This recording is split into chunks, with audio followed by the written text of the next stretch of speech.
संपूर्ण देशात स्वातंत्र्य दिन सोहळा मोठ्या उत्साहात पार पडत असताना स्वातंत्र्य दिनाचा हा राष्ट्रीय महोत्सव वरोरा शहरामध्ये सुद्धा मोठ्या उत्साहात आणि आनंदात पार पडलाय।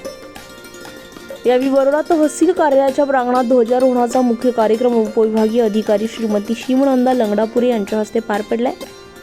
तसेच शहरातील शहीद योगेश डाहुले स्मारक परिसरामध्ये सुद्धा उपविभागीय अधिकारी लंगडापुरी यांच्या हस्ते 75 फूट उंच मनोऱ्यावर ध्वजारोहण आणि ध्वजवंदन कार्यक्रमाचे सोपस्कार पार पडले। यावेळी तहसीलदार योगेश कौटकर, मुख्याधिकारी गजानन भोयर, पोलीस निरीक्षक अजिंक्य तांबडे, शहरातील विविध शाळेचे विद्यार्थी, शिक्षकवृंद, शहरातील गणमान्य व्यक्ती, राजकीय पदाधिकारी तथा सामाजिक कार्यकर्ते मोठ्या संख्येने उपस्थित होते।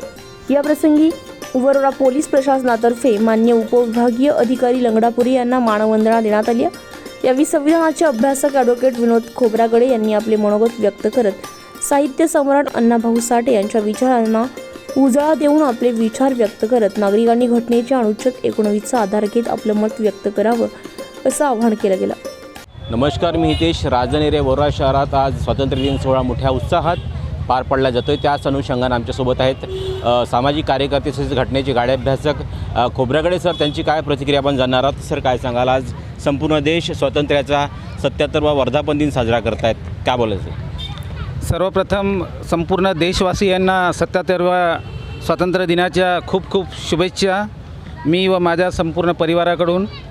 आज जो संपूर्ण देशामध्ये 77वा स्वातंत्र्य दिन साजरा करत आहेत आणि मोठ्या उत्साहाने साजरा करीत आहेत, परंतु 77 वर्षापूर्वी माननीय लोकशाहीर अण्णाभाऊ साठे यांनी 15 ऑगस्टला जेव्हा स्वातंत्र्य मिळाल्यानंतर 16 ऑगस्टला एक मोठा मोर्चा काढला मंत्रालयामध्ये आणि त्यांनी एक आवाहन केलं होतं की ये आज़ादी झूठी है, देश की जनता भूकी है।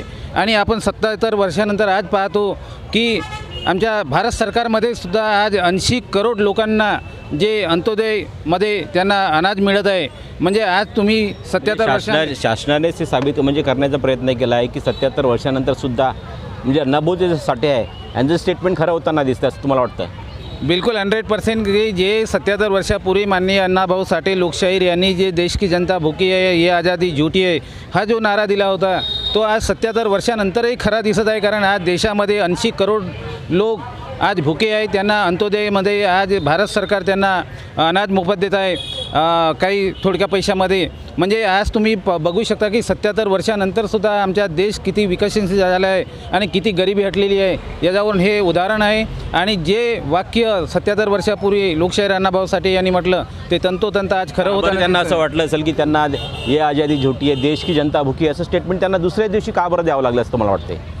याचं कारण असं आहे की या देशामध्ये जे जातीप्रथा आहे, अनेक जातीमध्ये विभागलेला समाज आहे आणि 6700 जातीमध्ये हा समाज विभागला असताना इथे जे गरिबी होती त्या गरिबीमुळे या स्वातंत्र्यामुळे त्या लोकांना एक आशा व आकांक्षा होती की या स्वातंत्र्य मिळाल्यामुळे आम्हाला या स्वातंत्र्याचा लाभ मिळेल आणि आम्हीसुद्धा या देशाचे आम्ही एक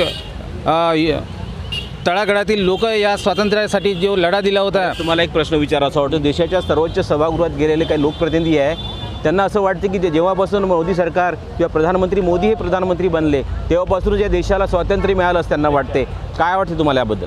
नाही, ह्या समाजामध्ये एक प्रकारचा एक गैरसमज निर्माण झाला होता की जे मोदी सरकार 2014मध्ये आलेले आहे, ॲक्च्युली ते मोदी सरकार नसून ते भारत सरकार आहे आणि ते 2014मध्ये आल्यानंतर लोकांना स्वातंत्र्य मिळालं आणि सर्व सुखसोयी मिळाल्या हे जे लोकांचा भ्रम होता। ऑलरेडी 70 वर्षामध्ये या देशामध्ये ज्या सामाजिक संस्था होत्या त्या सगळ्या आज सामाजिक संस्था खाजगीकरणाच्या नावाने आज पूर्ण उद्ध्वस्त झालेल्या आहेत। आज लोकांना भूकमारी निर्माण झालेली आहे, रोजंदारी नाही मिळत आहे, रोजगार मिळत नाही। हे सर्व आज होताना ज्या 70 वर्षामध्ये जे काही भारत सरकारने या सामाजिक संस्था असो, LIC असो, बँक असो, पोस्ट खाते असो, रेल्वे असो, ह्या सर्व मिळवून ठेवलेल्या होत्या, परंतु या 70 वर्षानंतर 2014मध्ये या आमच्या भारत सरकारने जे मोदी सरकार म्हणतात त्यांनी आज संपूर्ण खाजगीकरणाच्या नावाने सगळा हा ओव्हरऑल काय सांगाल या स्वातंत्र्य दिवसानिमित्त देशवासियांना काय सांगाल, चंद्रपूरवासियांना काय सांगणार?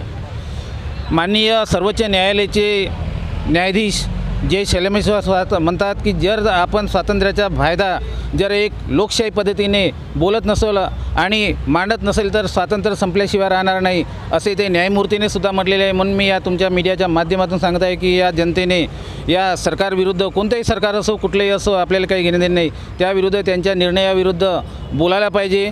भारतीय संविधानातील आर्टिकल 19नुसार त्यांना बोलण्याचा, लिहिण्याचा, वाचण्याचा अधिकार दिलेला आहे आणि त्यांनी जर बोललं असतं, सरकारला कडाडून विरोध केला असतं गरीब समाजाने आणि इथल्या काही लोकजागृती समाजाने किंवा सामाजिक संघटनेने, तर आज देशाची असं चित्र दिसलं नसतं. त्यामुळे सर या ठिकाणी बघू शकतो की आज स्वातंत्र्य मिळालं आहे आपल्याला आणि यानिमित्त जनतेने सुद्धा आपलं परखड मत व्यक्त करावं असे वक्तव्य येथील सामाजिक कार्यकर्ते तसेच घटनेचे गाडे अभ्यासक खोब्रा गणेश यांनी या ठिकाणी व्यक्त केलं आहे. या ठिकाणी मी हितेश राजन हिरे, महाराष्ट्र न्यूज, वरोरा. प्रतिनिधी हितेश राजन हिरे, वरोरा, चंद्रपूर.